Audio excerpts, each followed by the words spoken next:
Good morning. Today we are going to discuss animation and its classification. हमने जब multimedia के component पढ़े थे तब भी मैंने आपको एनिमेशन के बारे में बताया था. आज मैं उसको रिपीट करते हुए जल्दी से एनिमेशन को कवर करूंगा और बहुत ही आसान लैंग्वेज में कवर करने की कोशिश करूंगा. ये जो एनिमेशन वर्ड है कहाँ से आया है? Animation words come from anima. ये एनिमा वर्ड से बना है जिसका मतलब होता है साउल. तो एनिमेशन का मतलब क्या हुआ?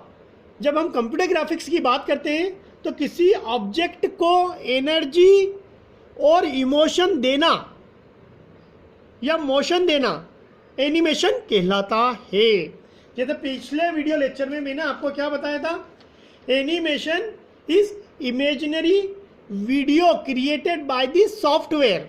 ये मैंने बताया था. क्योंकि वो कंप्यूटर बेस्ड एनिमेशन के लिए तो वो डेफिनेशन बिल्कुल सही है. लेकिन अगर मैं जनरल एनिमेशन की बात करता हूं तो एनिमेशन क्या करता है? कंप्यूटर ग्राफिक्स में या ग्राफिक्स में, जनरल अगर मैं बात करूं, एनिमेशन ग्राफिक्स में किसी ऑब्जेक्ट को एनर्जी या इमोशन देने की एक टेक्निक है.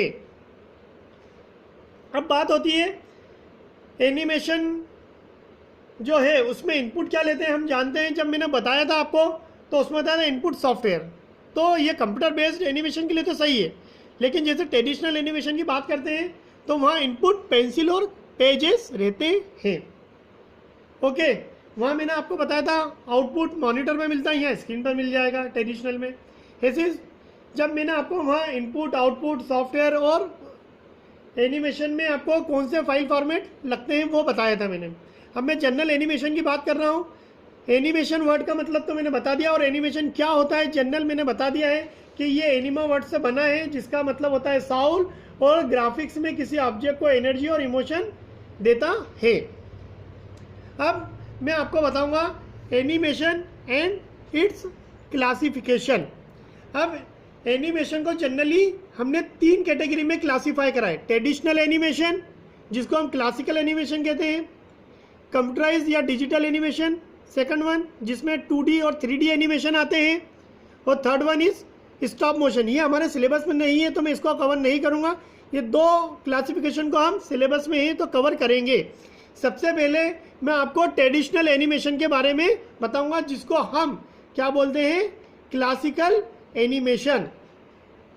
जब हम ट्रेडिशनल एनिमेशन की बात करते हैं तो फ्रेंड्स आपको इस चीज़ के बारे में मालूम होना चाहिए. ट्रेडिशनल एनिमेशन को ही हम क्या बोलते हैं? Classical animation. क्लासिकल एनिमेशन इसको हम सेल एनिमेशन भी बोलते हैं या हैंड ड्रॉन एनिमेशन भी कहते हैं. ये generally frame by frame animation होता है जनरल टर्म में. इसमें जो इनपुट रहता है आप देख सकते हैं क्या रहता है इनपुट? पेपर और pencil. And every frame we draw by paper and pencil. लेकिन जब हम इस सेल एनिमेशन की बात करते हैं या ट्रेडिशनल एनिमेशन जिसको बोल रहे हैं या क्लासिकल एनिमेशन जिसको बोल रहे हैं, तो ये क्या होता है? टाइम कंज्यूमिंग होता है. ये टाइम बहुत लेता है और इसकी कॉस्टिंग भी बहुत ज़्यादा होती है. इसकी कॉस्टिंग भी बहुत क्या होती है? ज़्यादा होती है. क्योंकि जो भी हम एनिमेशन ड्रॉ करते हैं उसमें हम क्या करते हैं? जो भी रिकॉर्डिंग करेंगे सबसे पहले तो हर एनिमेशन में ज़रूरी है कि स्टोरी, तो स्टोरी लिख ली हमने. फिर timing is important in this case. Timing of animation each frame must match with the proper sound track. जो भी आपने एनिमेशन बनाया है उसकी टाइमिंग आपको मैच करना पड़ती है जो काफ़ी टाइम कंज्यूम करती है. किसमें? सेल एनिमेशन में. तो सेल एनिमेशन या ट्रेडिशनल एनिमेशन का ड्रॉबैक ये होता है कि टाइम कंज्यूमिंग होती है और इसकी कॉस्टिंग भी ज़्यादा होती है. इसके बाद हमारा कौन सा एनिमेशन आया? सेकंड कौन सा एनिमेशन आया भैया? 2D and 3D animation. तो आज मैं आपको 2D और 3D एनिमेशन के बारे में बताऊंगा जो कंप्यूटर बेस्ड एनिमेशन है. 2D मतलब 2 डायमेंशनल एनिमेशन और 3D मतलब 3 डायमेंशनल एनिमेशन. अब मैं आपको पहले ही व्हाट इज एनिमेशन बता चुका हूँ. अब इसमें 2D एनिमेशन में बताऊंगा. 2D एनिमेशन क्या होता है? 2 डायमेंशनल एनिमेशन होता है जिसमें जनरली हम फोटोशॉप का यूज़ करते हैं. इस 2D एनिमेशन में जनरली जो आपको पिक्चर दिखाई देगी इस तरह की पिक्चर दिखाई देती है, इमेजेस दिखाई देती हैं. अब जो 2D एनिमेशन होता है is acronym for two dimensional animation, जो टू डायमेंशनल एनिमेशन है इसमें जनरली हम क्या कर रहे हैं, 2D वेक्टर ग्राफिक्स और 2D बिटमैप की बात करते हैं। Picture can be seen from one angle at the moment, किसी एक एंगल से हम पिक्चर को देख सकते हैं। ये 2D एनिमेशन की आप देख सकते हैं पिक्चर। अब बात करता हूँ मैं 3D एनिमेशन। तो 3D एनिमेशन हम जानते हैं 3 डायमेंशनल एनिमेशन का एक्रोनीम है। ये कंप्यूटर एनिमेशन होता है जो रिफर करता है creation of moving picture using 3D digital environment. अब बेसिकली अगर हम 2D और 3D एनिमेशन में शॉर्ट में अगर बात करें क्या डिफरेंस होते हैं, तो हम देख सकते हैं कि जो 2D एनिमेशन है वो फ्लैट एनिमेशन होता है जो एक्स और वाई एक्सिस से मिलकर बना होता है। 3D animation X, Y and Z, height, width और डेप्थ की बात होती है इसमें। 2D animation works on onion tool kit और 3D एनिमेशन वर्क्स या reuse digital modelling and rendering. ये 3D एनिमेशन में देखेंगे आपको थोड़ी रियल इमेज दिखाई दे रही है। अब रियलिस्टिक अपील की बात करते हैं। 2D animation consists of frames, carries no realistic features, but in 3D animation comprises movement and carries realistic appeal in your pictures. 3D technology enables the use of lighting and textures that can be used to create better images and merge into video component. ये video component के साथ अच्छे से मर्ज हो जाती हैं। अगर हम दोनों की एप्लीकेशंस की बात करते हैं तो 2D एनिमेशन वाइजली कहाँ यूज़ हुआ है, टेलीविज़न में, मूवीज़ में, एडवर्टाइजर में, कार्टून में, फिल्म्स में, वीडियो गेम्स में, इंजीनियरिंग डेमोज में, website, e learning and many more. 3D animation basically कहाँ यूज़ होता है, आर्किटेक्चर में, एरोस्पेस में, इंजीनियरिंग में, गेमिंग इंडस्ट्रीज़ में, बायोटेक्नोलॉजीज़ में। तो आप देखेंगे जहां हम साइंस की ज़्यादा रिसर्च की बात करते हैं तो वहाँ 3D एनिमेशन बहुत यूज़ होता है। तो आप इसके देख सकते हैं 2D एनिमेशन में हम जनरली कौन सा सॉफ्टवेयर यूज़ करते हैं। मोस्ट पॉपुलर सॉफ्टवेयर है Adobe Flash Professional, Motion, Toon Boom, ये हमारे 2D एनिमेशन में यूज़ होने वाले सॉफ्टवेयर हैं। और 3D एनिमेशन में हम कौन सा सॉफ्टवेयर यूज़ करते हैं, 3D मैक्स, ऑटोडेस्क, माया, जेड ब्रश, ब्लेंडर, ये हमारे सभी 3D एनिमेशन में यूज़ होने वाले सॉफ्टवेयर हैं। अब आप देख सकते हैं हमारे जो 2D और 3D एनिमेशन में जो अभी तक मूवीज़ आ चुकी हैं, 2D एनिमेशन में आप देख सकते हैं स्नो वाइट जो पॉपुलर मूवी आई है वो 2D एनिमेशन में आई है। और जो आप जुरासिक पार्क आपने सभी ने देखी होगी, जुरासिक पार्क मूवी, वो 3D एनिमेशन का यूज़ करके बनाई गई है। अब आप देखेंगे जब भी हम 2D और 3D एनिमेशन की बात करते हैं तो 3D animation offer several advantage over the 2D animation, लेकिन फिर भी आज बहुत सारे यूज़र्स इसका कॉम्बिनेशन यूज़ करते हैं। 2D और 3D एनिमेशन दोनों को कंबाइन करके एनिमेशन क्रिएट करते हैं या मूवीज़ बनाते हैं। A mix of 2D and 3D animation gives more natural presentation. 2D animation techniques are more suitable for user having low budget. 2D animation हम कहाँ यूज़ करते हैं, जिनका बजट लो होता है हम वहाँ यूज़ कर सकते हैं, लेकिन ये रियलिस्टिक इमेज या मूवीज़ या पिक्चर नहीं देता है। तो अब मैंने आपको 2D और 3D एनिमेशन के बारे में तो बता ही दिया है।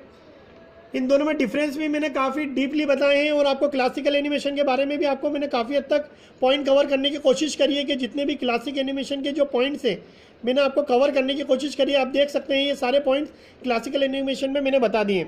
अब एक और चीज़ मैं आपको जो बताना चाहता हूँ कि हम एनिमेशन में कुछ टर्मिनोलॉजी का यूज़ करते हैं। क्या यूज़ करते हैं हम, कुछ टर्मिनोलॉजीज़ का यूज़ करते हैं। तो वो टर्मिनोलॉजी कौन सी है, तो आप देखेंगे पहली टर्मिनोलॉजी आती है कि मॉर्फिंग। तो मॉर्फिंग क्या होती है, आप देखेंगे मॉर्फिंग होती है, आप देखेंगे मॉर्फिंग क्या होती है, transforming one image into another using computer. क्या बोला है मैंने, transforming one image into another using computer. आप देख सकते हैं ये एक इमेज थी, इसको मैंने दूसरी इमेज में ट्रांसफॉर्म कर दिया, ये हमारा मॉर्फिंग है। इसको इन बिटवीन स्टेज भी कहते हैं। अब मॉर्फिंग में जनरली हर फ्रेम की फ्रेम की तरह वर्क करती है। मॉर्फिंग में हर फ्रेम की फ्रेम की तरह वर्क करती है। मैंने फ्रेम आपको बताया था, एनिमेशन में हम इमेज को ही फ्रेम कहते हैं, एनिमेशन में हम फ्रेम को ही, इमेज को ही फ्रेम कहते हैं। और की फ्रेम क्या होती है मैंने बताया था, अभी आपको बताया मॉर्फिंग में हर फ्रेम की फ्रेम होती है। अब की फ्रेम क्या होती है, ये की फ्रेम एक लोकेशन है, की फ्रेम क्या है? एक लोकेशन है जो ऑब्जेक्ट के साइज, प्रॉपर्टीज, डायरेक्शन, शेप, इन सभी में जो बदलाव होते हैं उनको स्टोर करती है। अब जब ये की फ्रेम इन सभी को स्टोर कर लेगी तो उसके अकॉर्डिंग इस ऑब्जेक्ट को दूसरा ऑब्जेक्ट में कंप्यूटर क्या करेगा? उसको ट्रांसफॉर्म कर देगा जो की फ्रेम के अंदर हमारा डेटा स्टोर है। की फ्रेम में मैंने क्या बताया है कि ऑब्जेक्ट के साइज, डायरेक्शन, प्रॉपर्टी, शेप, इन सभी में जो बदलाव हैं उसको स्टोर कर लेंगे और कंप्यूटर उन स्टोर की हुई चीज़ों का यूज़ करके उस ऑब्जेक्ट को चेंज कर देगा। देखिए आप, दिख रहा है आपको? अब बात होती है नेक्स्ट, जो टर्मिनोलॉजी है हमने कौन सी यूज़ करी है एनिमेशन में, ये तो मैंने बता दिया है आपको। अब एनिमेशन में दूसरी जो टर्मिनोलॉजी यूज़ करी है मैं आपको उसके बारे में बताऊंगा कि जो टर्मिनोलॉजी यूज़ है वो कौन सी है? Twinning and morphing almost similar है, लेकिन ट्विनिंग क्या होता है? इज ए की process in all types of animation. ये की प्रोसेस है हर तरह के एनिमेशन में, इंक्लूडिंग कंप्यूटर एनिमेशन। ट्विनिंग में क्या होता है? Is the process of generating intermediate frame between two images. ये दो फ्रेम के बीच में एक इंटरमीडिएट फ्रेम जनरेट करता है और उस इंटरमीडिएट फ्रेम को हम की फ्रेम बोलते हैं। मॉर्फिंग में हर फ्रेम की फ्रेम की तरह वर्क करती है, लेकिन ट्विनिंग में दो फ्रेम के बीच में एक फ्रेम जनरेट होती है जिसको हम की फ्रेम कहते हैं। क्या बोलते हैं? की फ्रेम करते हैं। अब ट्विनिंग क्या करिए? ये अपीयरेंस देती है फर्स्ट इमेज स्मूथली इन्वॉल्व हो जाए दूसरी इमेज के अंदर। क्लियर है? ये वर्ड भी क्लियर हुआ। फ्रेम के बारे में मैंने आपको बता दिया, की फ्रेम मैंने बता दिया है, फ्रेम मैंने बता दिया। एनिमेशन में हम फ्रेम रिप्रेजेंट करता है इमेज को। की फ्रेम मैंने बता दिया क्या होता है कि जो ऑब्जेक्ट के साइज, प्रॉपर्टीज, डायरेक्शन, शेप में जो भी बदलाव है उसको स्टोर करती है। कंप्यूटर उन चीज़ों का यूज़ करके एक ऑब्जेक्ट को दूसरा ऑब्जेक्ट में चेंज कर देता है। और अब मेरी नेक्स्ट जो टर्मिनोलॉजी मैं आपको बताऊंगा frame rate, frame by frame animation में मैं आ रहा हूँ। फ्रेम रेट के बारे में बताऊंगा। मैंने आपको बताया था फ्रेम रेट क्या होता है कि एक सेकंड में आपकी कितनी फ्रेम क्लिक होती हैं उसको बोलते हैं फ्रेम रेट। जैसे इसको हम FPS के थ्रू रिप्रेजेंट करते हैं, फ्रेम पर second. If frame rate slow तो हमारा एनिमेशन क्या होगा? Appear to shutter. जैसे मैंने बोला था जर्क, मैंने प्रीवियस वीडियो में बताया था, इसका मतलब होता है जर्क। मतलब आपका जो एनिमेशन है स्टॉप होगा, स्टार्ट होगा, स्टॉप होगा, स्टार्ट होगा। इसको ही बोलते हैं शटर या इसको ही बोलते हैं जर्क। और अगर फ्रेम रेट आपका ज़्यादा हो गया तो आपका एनिमेशन क्या दिखाई देगा? ब्लर दिखाई देगा। जनरली जो फ्रेम रेट है मैंने आपको बताया था 25 to 30 फ्रेम्स पर सेकंड हम रखते हैं। अब यहाँ तक तो आपको सभी को क्लियर हुआ होगा कि मैंने आपको बहुत आसान शब्दों में इन सभी को बताने की कोशिश करी है। अब इसके बाद मैं आपको बता रहा था फ्रेम बाय फ्रेम एनिमेशन। वैसे क्लासिकल एनिमेशन को भी फ्रेम बाय फ्रेम एनिमेशन बोला है, लेकिन फ्रेम बाय फ्रेम एनिमेशन को और अगर मैं थोड़ा सा आपको बताऊं तो create frame by frame animation मतलब steps for creating frame by frame animation. तो frame by frame animation is a technique that create illusion of movement. ये मूवमेंट का एक इल्यूजन रिप्रेजेंट करता है।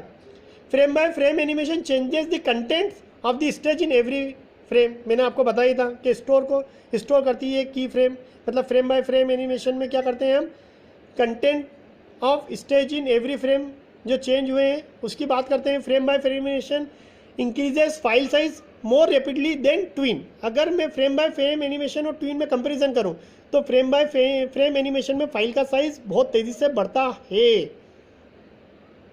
क्यों? क्योंकि फ्रेम बाय फ्रेम एनिमेशन की जब बात करता हूं मैं तो each frame is a key frame and create a different image for each frame. अब फ्रेम बाय फ्रेम एनिमेशन का डिसएडवांटेज क्या हो गया? ये बहुत ही ज़्यादा टाइम कंज्यूमिंग हो गई है। अब फ्रेम बाय फ्रेम एनिमेशन हमें जब क्रिएट करना है तो सबसे पहले हम लेयर क्लिक करेंगे, layer name to make the active layer and select करेंगे frame in the layer where the animation to start. इसके बाद if the frame is not already a key frame तो हम उस फ्रेम को हम की फ्रेम बनाएंगे इंसर्ट और टाइमलाइन में जाकर। फिर क्रिएट करेंगे art work for the first frame and then sequence follow करेंगे। फिर उसमें नई करेंगे 8 फ्रेम की फ्रेम, सेम प्रोसेस को फॉलो करके insert timeline and key frame. और फिर उसके बाद हम डेवलप करेंगे next increment of the animation and the content of the frame on the next. अब to complete your frame by frame animation sequence तो हम स्टेप्स 4 और 5 को तब तक रिपीट करेंगे जब तक कि हमारे अकॉर्डिंग हमें एनिमेशन नहीं मिल जाता है। और फिर इसको टेस्टिंग के लिए अप्लाई करेंगे और फिर प्ले करके देखेंगे। अब मैंने आपको पूरा ये कवर करने की कोशिश करी है कि फ्रेम बाय फ्रेम एनिमेशन क्या होता है, फ्रेम क्या होता है, की फ्रेम्स क्या होती हैं। और अब आप देखेंगे कि मैंने आपको 2D एनिमेशन और 3D में बताया था। 2D एनिमेशन में हमें जो इमेज है ऐसी दिखाई दे रही है, सेम अगर हम एनिमेशन यूज़ करेंगे 3D तो हमें इमेज इस तरह की दिखाई देती है। अब 2D और 3D एनिमेशन की जब मैंने इतनी बात करी है तो आपको फ्रेंड्स ध्यान रखना, जो भी मूवी अगर हम बनाते हैं तो अगर वो 3D एनिमेशन में हम बना रहे हैं तो उसमें 3 स्टेप्स होती हैं मेन। प्री प्रोडक्शन, दूसरी स्टेप होती है प्रोडक्शन, तीसरी होती है पोस्ट प्रोडक्शन। प्री प्रोडक्शन में हम स्टोरी को लिखते हैं, राइट करते हैं और उसके बाद वीडियो बनाते हैं। और वीडियो बनाने के लिए हम क्या करते हैं, प्रोडक्शन यूनिट का यूज़ करते हैं। प्रोडक्शन यूनिट में आप ध्यान रखिए, मैं बहुत ही शॉर्ट में बताने की कोशिश कर रहा हूँ। सेकंड स्टेप, पहली स्टेप तो हो गई प्री प्रोडक्शन जिसमें हम स्टोरी लिख रहे हैं, राइटिंग वर्क कर रहे हैं वीडियो बनाने के लिए। दूसरी स्टेप है प्रोडक्शन जिसमें हम 3D मॉडलिंग करते हैं। 3D मॉडलिंग में हम ऑब्जेक्ट को 360 डिग्री से घुमाते हैं। मॉडलिंग करने के बाद हम लाइटिंग एंड टेक्सचरिंग करते हैं। फिर तीसरी स्टेप में प्रोडक्शन के अंदर जो तीसरी स्टेप्स है उसके बाद हम एनिमेशन करते हैं प्रोडक्शन के अंदर। फिर जो चौथी स्टेप आएगी एनिमेशन के बाद हम उसको रेंडर करते हैं। रेंडिंग जनरली हम क्यों करते हैं प्रोडक्शन में, कि स्पेशल इफेक्ट डालना है, जैसे कलर, स्मोक, फायर। हम देखते हैं ट्रेन चलती जा रही है उसके साथ धुआं भी चल रहा है, तो क्या होता है मोशन ट्रैकिंग होती है इसमें, जैसे ट्रेन चल रही है उसके साथ साथ धुआं भी चल रहा है, तो ये रेंडरिंग में करते हैं हम। प्रोडक्शन की 5th स्टेप है ये। फिर प्रोडक्शन की जो 6th स्टेप है उसमें जनरली हम क्या करते हैं, कंपोजिशन करते हैं। क्या करते हैं, कंपोजिशन के बाद हम वीडियो एडिटिंग करते हैं, फिर साउंड एडिटिंग करते हैं। जब हमारी पूरी वीडियो तैयार हो जाती है तो हम उसको रिव्यू में फाइनली पूरी वीडियो को हम रिव्यू करते हैं। फाइनली पूरी वीडियो को हम क्या करेंगे, रिव्यू करते हैं। सबसे लास्ट स्टेप आती है हमारी पोस्ट प्रोडक्शन। पोस्ट प्रोडक्शन में सभी उसको देखते हैं और डबल से रिव्यू किया जाता है। तो हमारी जनरली 3D एनिमेशन हम जब बनाते हैं तो 3 स्टेप्स को हम फॉलो करते हैं। प्री प्रोडक्शन के अंदर मैंने आपको बताई है पूरी 7 स्टेप्स, और 3rd स्टेप मैंने बताई है आपकी पोस्ट प्रोडक्शन। जब पूरा आपने प्रोडक्शन कर दिया है उसके बाद आप उसको देख सकते हैं। तो फ्रेंड्स आज मैंने आपको पूरा एनिमेशन कवर करने की कोशिश करी है। एनिमेशन में आपको मैंने बताने की कोशिश करी है कि 2D में हम फोटोशॉप, एडोबी फोटोशॉप सॉफ्टवेयर का यूज़ करें। 3D एनिमेशन में ऑटोडेस्क, 3D मैक्स और माया सॉफ्टवेयर का यूज़ करते हैं। मॉर्फिंग क्या होता है, ट्यूनिंग क्या होता है, मैंने सारी टर्मिनोलॉजी को कवर करने की कोशिश करी है। ये 3 लेक्चर को मैंने एक लेक्चर में कंबाइन करा है बहुत ही सरल शब्दों में। Thank you for today lecture.